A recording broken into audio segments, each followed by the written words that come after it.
Oh gosh, it's a very good point made by the audience there. I mean, on age, I think it's a very well made point. I mean, I think that the story of the next 20 or 30 years is going to be about, how we redesign the kind of fundamental systems to reflect the fact that the population is aging, and you're right. I mean, actually the numbers, interesting enough, actually the numbers of young people are declining. I mean, over the next decade, every year, the numbers of people coming to the labour market is falling by about between 60 and 100,000. So that if there are 5.7 million, youth, the number falls to about 5 million in 2020. So it's a kind of really, while we're all living longer, so it's a really acute problem, and it's a particularly acute problem, I think. Actually, this summer, I mean, I've made this point a number of places, but just to repeat it, I mean, 600,000 college leavers, people who have just taken GCSE, people coming, leaving university, as opposed to kind of a tertiary college. 600,000 of them. I mean, I don't think more than half of them will get jobs, and it is really going to be a kind of chronic social problem. You could defer the school. And we know from research that their lives will be blighted. We know absolutely that people didn't get jobs in the 1980s, die sooner, their children don't do as well. It's absolute empirical.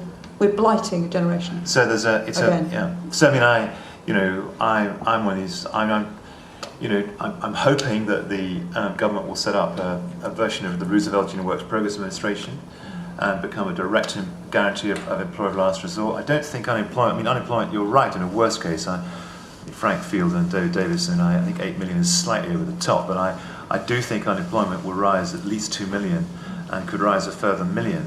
And that is serious enough, actually, without into those scary numbers.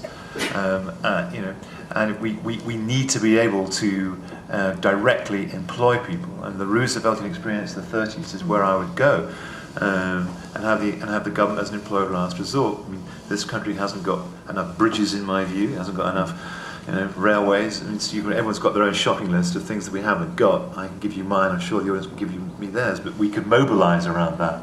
And I don't think we should listen to the Governor of the Bank of England, especially, telling us that that debt's too prohibitive. Be slightly wary about these numbers about national debt. The national debt at the moment is only 50% of GDP, which is, of course, the lowest in the European Union of the big states. I mean, it will grow to about 80% in a worst case, and that would still mean it was only fractionally higher than Germany's at the moment. So there's still scope to do stuff, and we mustn't get too terrified by these things. And Japanese public debt is 180% of GDP, 4 times worse than ours. So let's stay level-headed. As for the point about ideologies lying around the corner, I mean, for me, I'm actually surprised that the BNP hasn't made more advances. Actually, I mean, if you didn't come to the anti-Semitism debate here on Wednesday or Thursday, which was a really scary in Oxford, in the room, very vivid anti-Semitism of the kind you would have knocked me over with a feather to have found expressed publicly in a public space in Britain. I mean, I wasn't well. Scary. It's plain that a lot of working class people feel that. I mean, you can go there. You can go to working to cities with. Stoke is a good one. Blackburn's another, Halifax is another. I mean, you can find them actually, some of them on the south coast of England, actually, like Hastings and Chatham. I mean, these places there's no anchor institutions that are serious employers. Everything is transient and fly by, and just exist for 3, 4, 5 years. They can see actually that a lot of people are making a lot of money in a way that they're not. Who looks after them?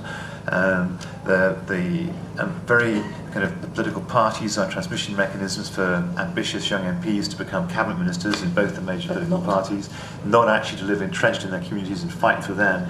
And it's BNP people who do that. BNP people, I think that we've been told by City London financiers that actually we should be indifferent to who owns Britain, because it supplies a big deal flow for investment banks, and large parts of our manufacturing industry have actually fallen into non-British hands. I'm not xenophobic, but I think that any you know, I'm a pluralist, but if you have major sectors in which there's not one British firm, it's quite difficult to build apprentice systems, and because, you know, the owner is not actually committed to this country, and you know, they will do what they need to do, but they might not be here in 15 years' time. The British firm knows it will be.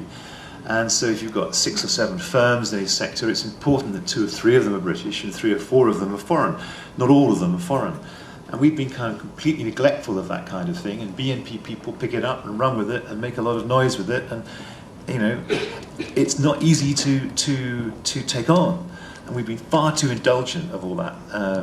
And we've been far too unprotective, actually, of our anchor institutions in this country, and actually, you know, supporting the aspirations of working class people. And, you know, it